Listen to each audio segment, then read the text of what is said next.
You turned 60, or you are close. And something feels different, not your knees, not your back. Something deeper, the filter is gone, the patience is thinning. The tolerance for nonsense is zero. That is not bitterness. That is clarity. At 50, you were still pretending.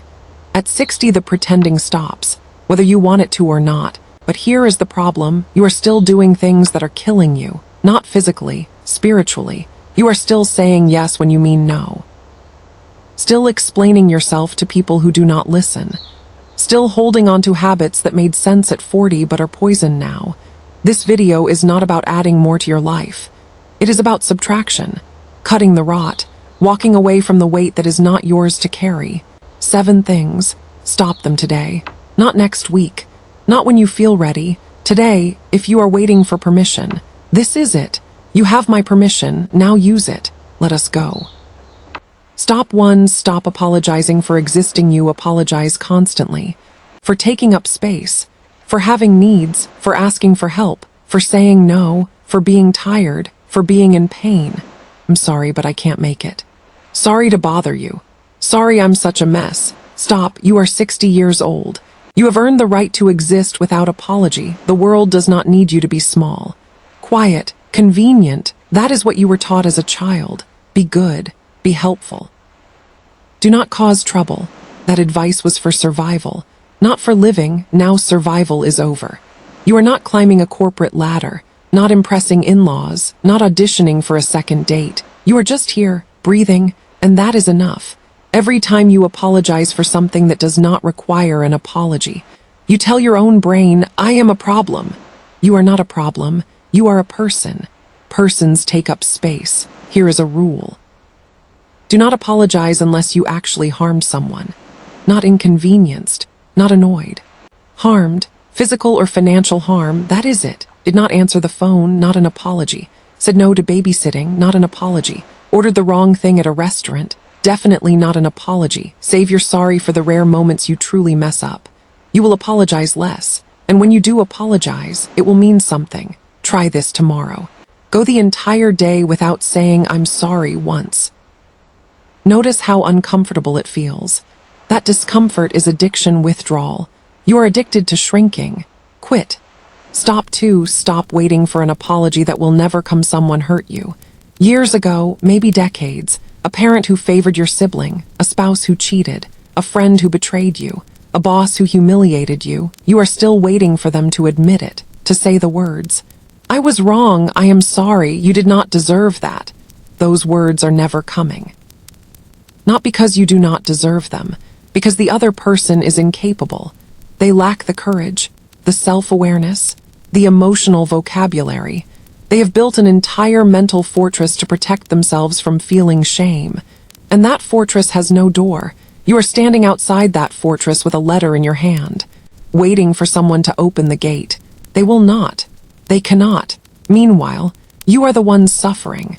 Every time you replay the memory. Every time you rehearse what you would say if they finally apologized. Every time you check their social media to see if they look happy while you are still hurting. That is not justice. That is self-torture. At 60, you have to make a choice. Be right or be free. You cannot be both. Letting go does not mean what they did was okay. It means you stop letting it rent space in your head. You evict them, not because they deserve forgiveness, because you deserve peace. Write the apology letter you will never send. Burn it, then block them, not out of anger. Out of arithmetic, you have 20 good years left, maybe less. Do you really want to spend 1 more minute waiting for a ghost to speak? The apology is never coming. Good. Now you can stop waiting. Stop 3. Stop explaining yourself to people who are committed to misunderstanding you. You know the person. The one who twists your words. Who takes the worst possible interpretation of everything you say, who has already decided who you are and refuses to update the file. You keep explaining. That is not what I meant. Let me clarify. You are not hearing me. Stop. They hear you just fine. They do not care. Some people are invested in misunderstanding you. It serves them. If they misunderstand you, they get to be the victim. They get to be right. They get to feel superior. Your clarity threatens their story. So they reject it. Every explanation you offer is fuel for their fire. They take your words, rearrange them, and hand them back as new evidence against you. At 60, you do not have time for this dance. Here is the new rule: explain once, twice if the person has a history of good faith. 3 times is codependency. If someone asks, "Why did you do that?" you answer once. If they ask again with the same accusatory tone, you say, "I already answered." You can rewatch the video if you forgot. Then you stop talking. The silence will feel terrifying at first. Like you are being rude. You are not being rude. You are being done. People who want to understand you will ask clarifying questions with curiosity, not accusations. People who want to fight will keep twisting. Stop giving them your attention. Attention is currency. Stop spending it on bankruptcy.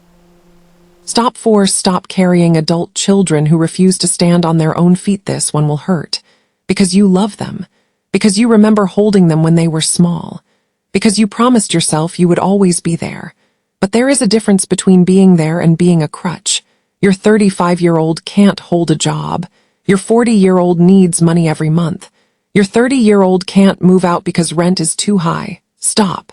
Stop. Stop. You are not helping them. You are disabling them. Every time you pay their bills, you steal their dignity. Every time you let them move back in, you steal their drive. Every time you rescue them from a consequence, you steal their education. Hard truth. Some adult children never launch because they never have to. Why would they? You provide a soft landing every time they fall. They have learned that failure has no cost, because mom and dad pay the price. At 60, you cannot afford this anymore. Not financially. Not emotionally. You should be spending your money on your own health and peace, not funding a 40-year-old's lifestyle. Here is the conversation. I love you, I will always love you, but I am done subsidizing you. You have 90 days. After that, the bank is closed. I will help you make a plan. I will not give you another dollar. They will get angry. They will call you cruel. They will say you do not love them. Let them say it. Anger is the first stage of independence. Let them be angry at you instead of angry at themselves. That is their work to do. You did your work. You raised them. Now raise yourself. Stop living in the rearview mirror. You talk about the past constantly. Remember when? Back in my day, I used to be able to.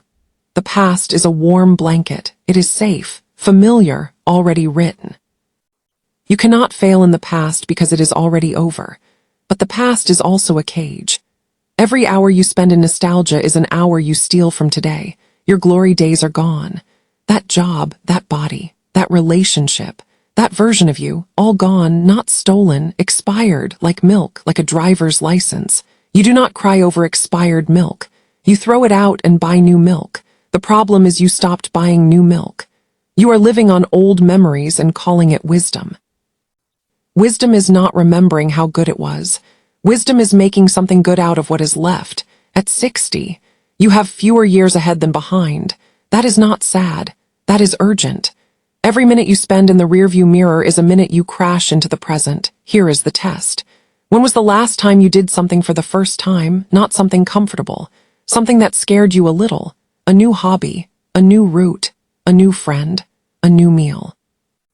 If you cannot answer that question in 10 seconds, you are already a ghost. You are just waiting for your body to catch up. Stop telling the same stories. Stop listening to the same music from 1985 on repeat. Stop comparing every new thing to the old thing. The old thing is dead. Bury it. Then go touch something new. It will feel awkward. That awkwardness is the feeling of being alive. Stop saying yes when every cell in your body is screaming no. You are a people pleaser.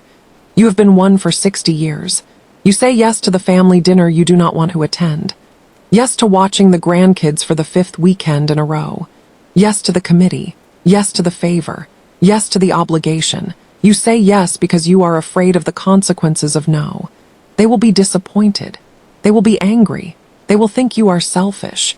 They will stop loving you. Let me tell you what happens when you say no. They feel disappointed for 10 minutes. Then they find someone else. Then they forget. Meanwhile, you avoid 3 days of resentment and exhaustion. The math is simple. Their 10 minutes of discomfort versus your 3 days of misery. Stop choosing their comfort over your life At 60, your energy is not renewable.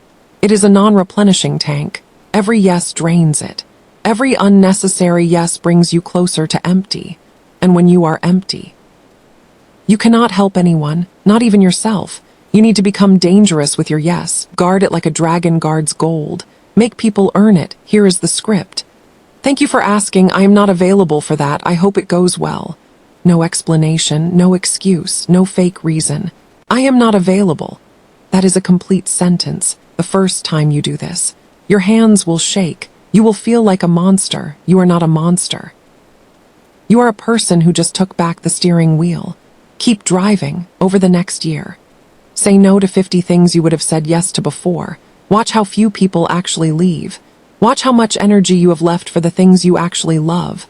That energy is your proof. The proof that no was always the right answer.